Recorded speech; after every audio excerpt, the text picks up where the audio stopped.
Hospitals. Probably one of the places we never want to be, but where we will all eventually have to spend at least one night. And then, hopefully, be able to go back home. These places are especially the setting for more ghost stories than we could imagine. And if you just think about the amount of energy, pain, joy, and death they carry within their walls. In this episode, we step inside a hospital in the dead of night. But that's not all. There are more stories tonight. So turn off the lights and let yourself go. You are listening to Tales of the Night. Good evening to the community. I want to share something that happened to my sister and me when my grandfather was hospitalized some years ago.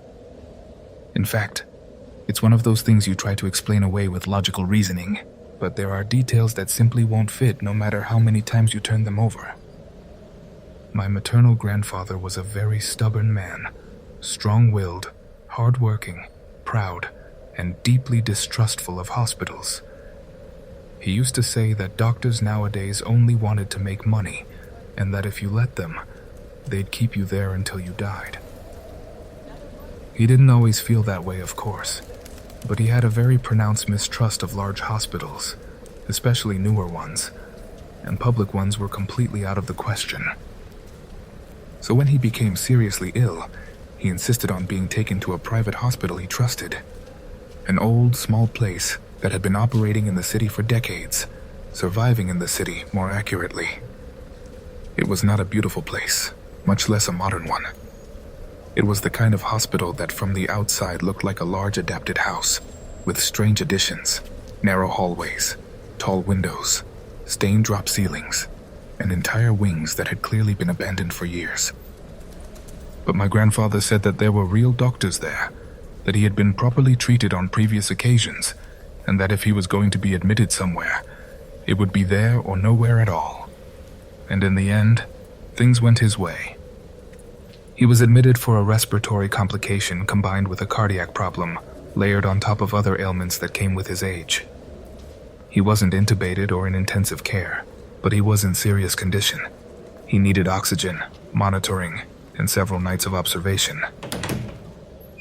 Since in my family we take turns caring for the sick, we organized ourselves so he wouldn't be left alone.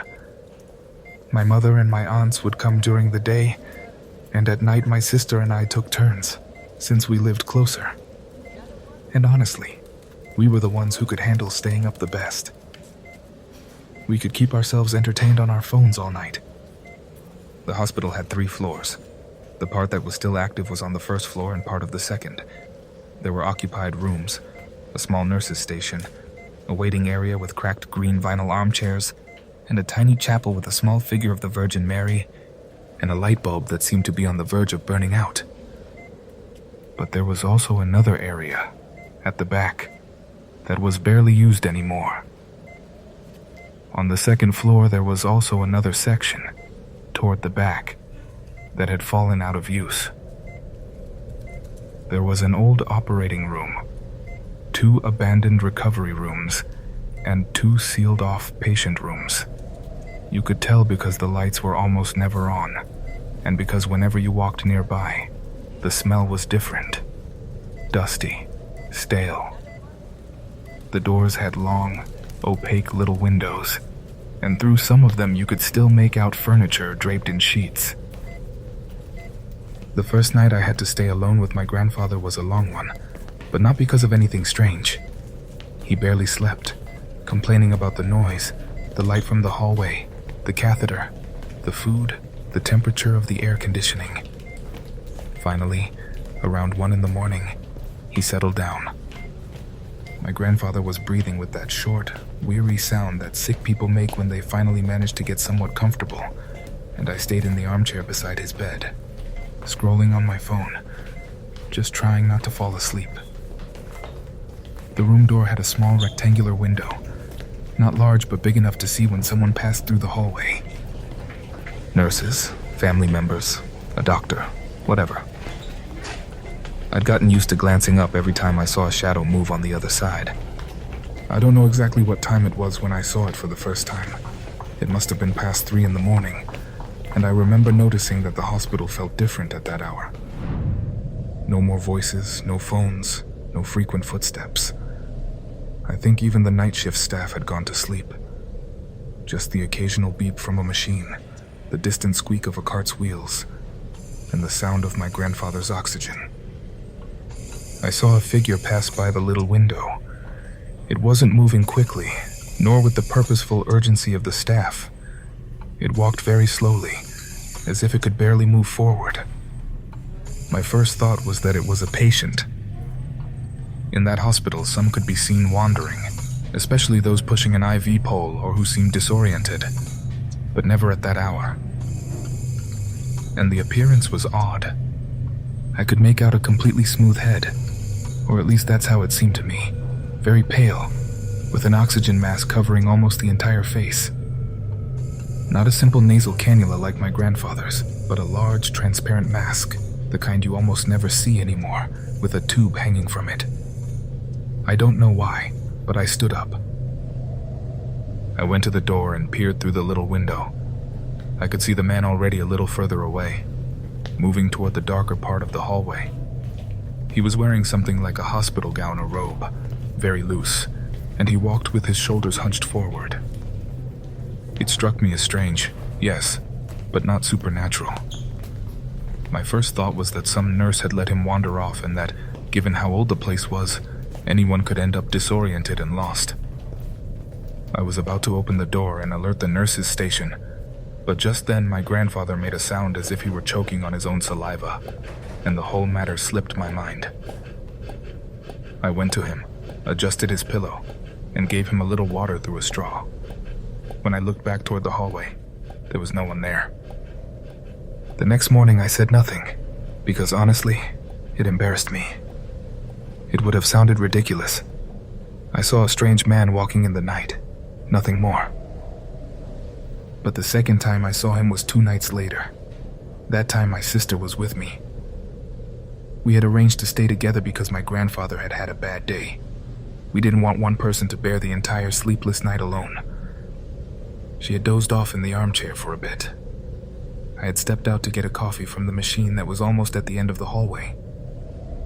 I saw him on my way back. He was coming from the far end of the corridor. The same man from the other night, walking slowly. Too slowly. Like someone very ill who should have been falling but wasn't. And the closer he got, the stranger he looked.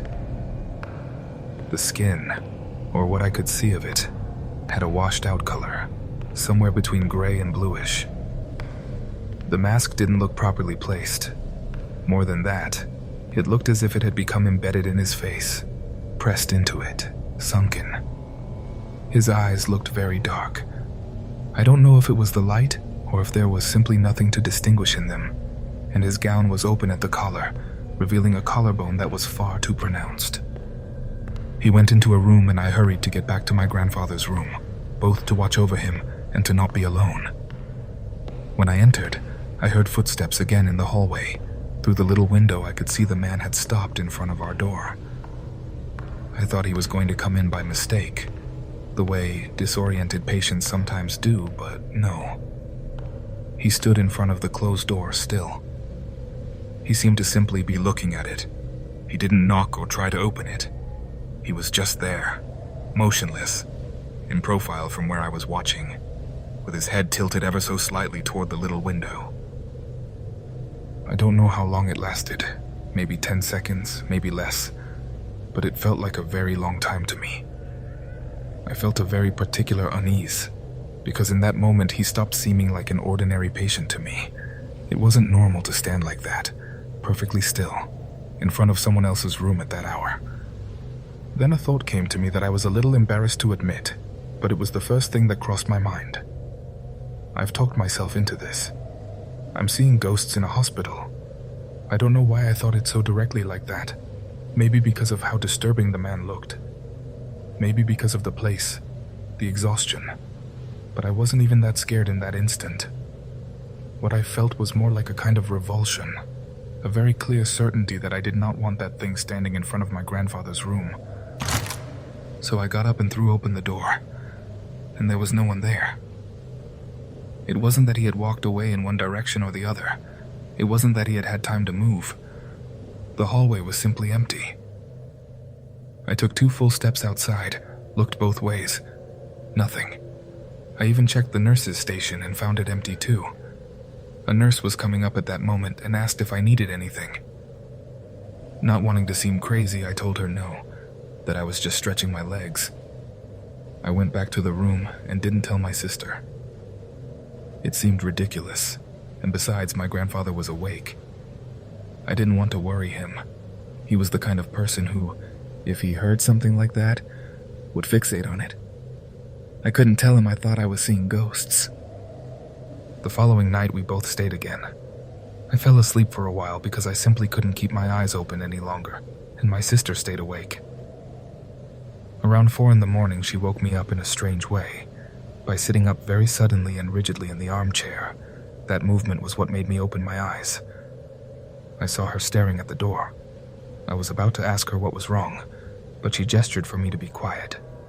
She wasn't speaking, just pointing at the window of the door. I got up slowly and moved closer. There he was again. Except this time he wasn't in front of our room, but a few meters down, in front of another room whose door was open. It was the room of an older man who had been admitted that afternoon, if I remember correctly. He didn't seem to have anyone staying with him at night, just a son who had been there for a while and then left. The figure stood still, looking in. My sister was barely breathing. Then she said, almost in a whisper, "You're seeing it." I nodded. That was the most unsettling part of everything, knowing it wasn't just in my head, that she saw it too, that it wasn't a trick played by tiredness and sleep deprivation. "I thought it was a patient," she said without taking her eyes off it. I didn't know what to tell her. A few seconds passed like that, the figure neither entering nor moving, just watching. And then it leaned forward slightly, the way someone does when they're trying to get a better look into a dark room. My sister stepped back. I could tell she didn't want to keep looking at it. She was the first one to turn away. "I don't like this," she said. "Close it, please." I closed our door, though I honestly don't know what we thought that would change. My grandfather was asleep, unaware of everything. The 2 of us stayed there in silence, just listening. I expected to hear footsteps, or a knock or anything, but what we heard instead was something else. First a dull thud, then the sound of furniture or something being dragged, and then a man's voice, desperate, calling for help. It was a cry of, "Help me!" but muffled, choked, like someone who couldn't get enough air. My sister ran out before I did. I followed right behind her. We saw the door to that man's room wide open and a nurse rushing in. 2 more came running up from the first floor. When we got closer, the patient was halfway sitting up in bed, coughing, flailing his arms, desperately trying to breathe. His gown was twisted out of place and the tubes on the floor were tangled. The nurses tried to calm him down. I remember his face very clearly, because he was completely beside himself. It wasn't the look of ordinary fright. He was pale, eyes wide open, touching his own throat. "He's choking me," he was saying. "He's choking me." One of the nurses kept telling him to calm down, that it must have been a nightmare, that there was no one else in there, to breathe slowly. "No, I wasn't asleep," he insisted. "He got on top of me. That man got on top of me." I immediately turned to look down the hallway. There was no one there. The figure we had seen was gone, without a trace. A sleepy-looking doctor arrived. They checked his vital signs, raised the side rails of the bed, asked questions. My sister and I stood to one side, very still. One of the nurses, who had perhaps noticed our expressions, asked if we had heard anything. My sister took a moment to answer. I even thought she wasn't going to say anything, but she did. "We saw a man standing out here," she said, "just a little before the patient cried out. But he looked very strange. He had an oxygen mask on." The nurse frowned. "What did he look like?" "Very tall. Well, not that tall, but very thin, pale. He had a hospital gown on. His head, I don't know, it looked hairless, and an oxygen mask, my sister said. The nurse exchanged a look with the other one, as if expecting her to recognize the description, but the other one simply said there was no patient matching that description. But we both saw him, I said then. Last night, too. He walked past my grandfather's room. There is someone like that here. Both nurses went quiet for a moment. Then the first one told us something along the lines of us probably having seen a patient from another wing, but we weren't convinced. She asked for a more detailed description. When my sister mentioned what the face looked like, that you couldn't make out the features clearly, and that the mask seemed far too large, the nurse's expression shifted slightly. Not fear exactly, but discomfort. Okay, please don't leave the room for now, she told us. And if you see anything else, let us know. We went back to my grandfather's room, closed the door, and this time we did not turn off the light. That was when we finally spoke openly, and it turned out it wasn't the first time my sister had seen it either.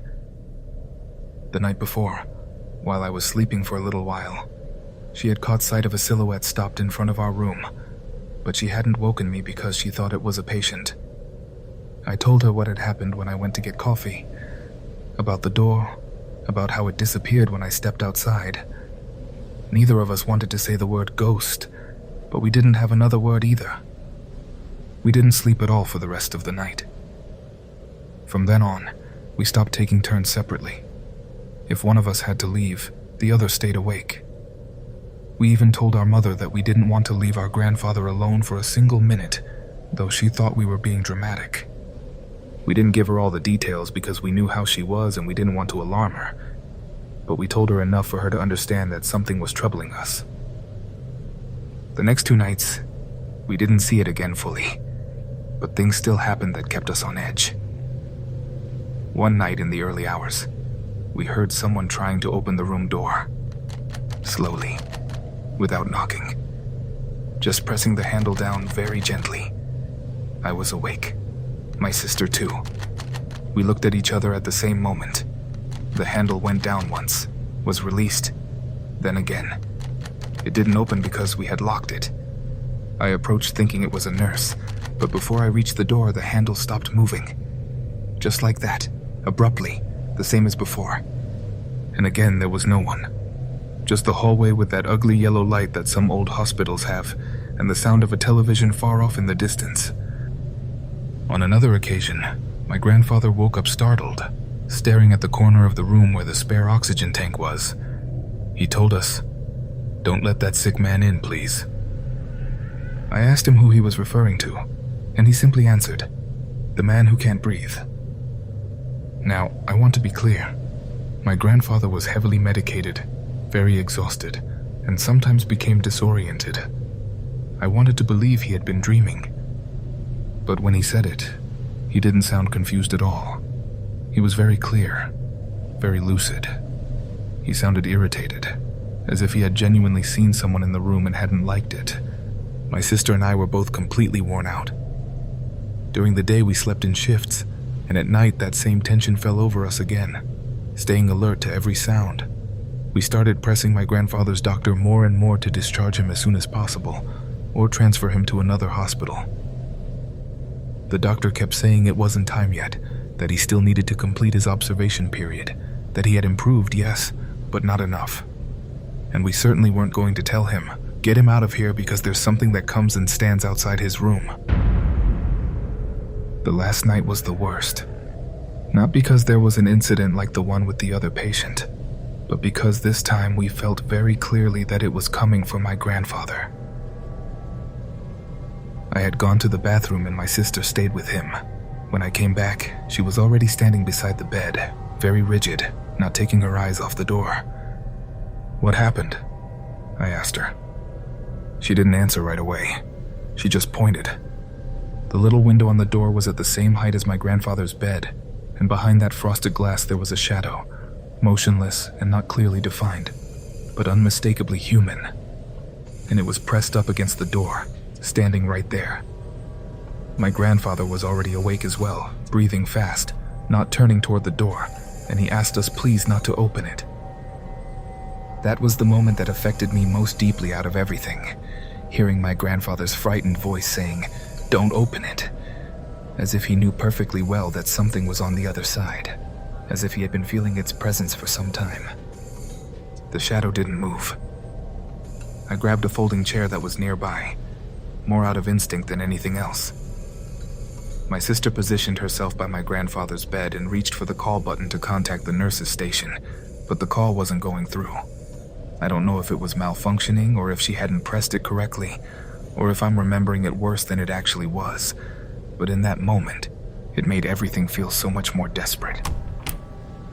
The handle began to go down, slowly, truly slowly, as if someone on the other side were pressing it down carefully so as not to make a sound.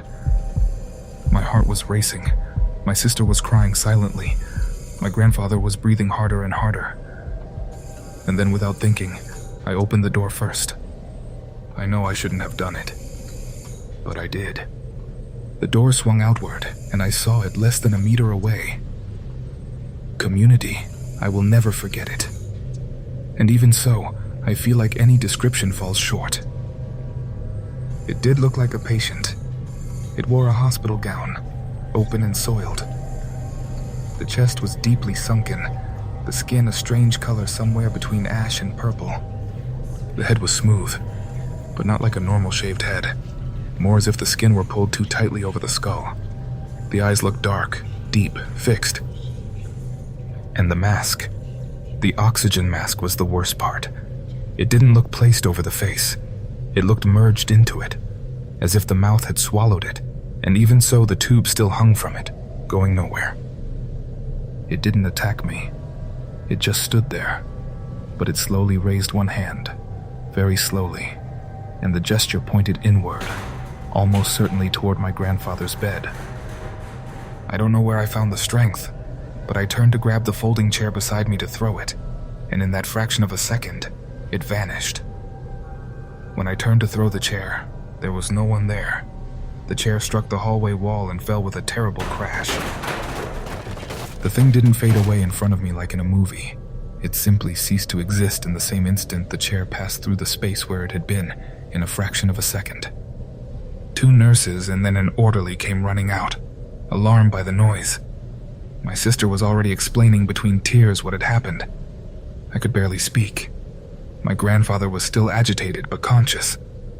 One of the nurses, one I hadn't seen before, came up close to me and asked, "Was it the man with the mask?" I said yes. She didn't pretend not to know what I was talking about. She turned to one of her colleagues and said, "Call the doctor, please." I don't know what stories that hospital carried, or what they knew. They never told us, and we didn't push very hard to find out, because at that point all we wanted was to get my grandfather out of there and leave. The next morning, taking advantage of the fact that he had woken up feeling better, my family came to an agreement, signed the necessary paperwork, and took him home, even though they still recommended one more day. My grandfather dug his heels in too, saying he didn't want to stay there any longer, and honestly, no one argued with him this time. In the days that followed, he improved at home, little by little, eating better, sleeping, getting his color back. I never directly asked him if he had also seen something that night. Only once. Sometime later, I mentioned that the hospital had felt very strange at night, especially in the early hours, around 3 in the morning. "There were many things in there," he said. "I saw more than I would have liked." That was all he said, and nothing more was needed. My sister and I barely spoke about the subject for a while. When we finally did, we found that we remembered very specific details of that figure's appearance the same way, even details we hadn't told each other that night. The shape of the mask, the sunken chest, the way it stood perfectly still in front of the doors, and the very clear sense that it wasn't wandering without purpose. It was searching. I know someone could argue that exhaustion, stress, and fear for my grandfather, could have made us imagine things, and if it had been just me, I might accept that. But 2 people saw it, at different moments. A patient nearly died that night saying someone was strangling him. My grandfather spoke about that sick man before we told him anything. And one of the nurses clearly knew exactly what I meant when I mentioned the mask. I don't know what it was. I don't know if it was someone who died there, someone who became trapped in that hospital, or if it's something worse. I only know it roams the rooms in the early morning hours, around 3, peering in, as if waiting for the right moment to enter. And I also know that if we hadn't been there with my grandfather those nights, I would never have been at peace wondering what might have happened if the man with the mask had found the door left open.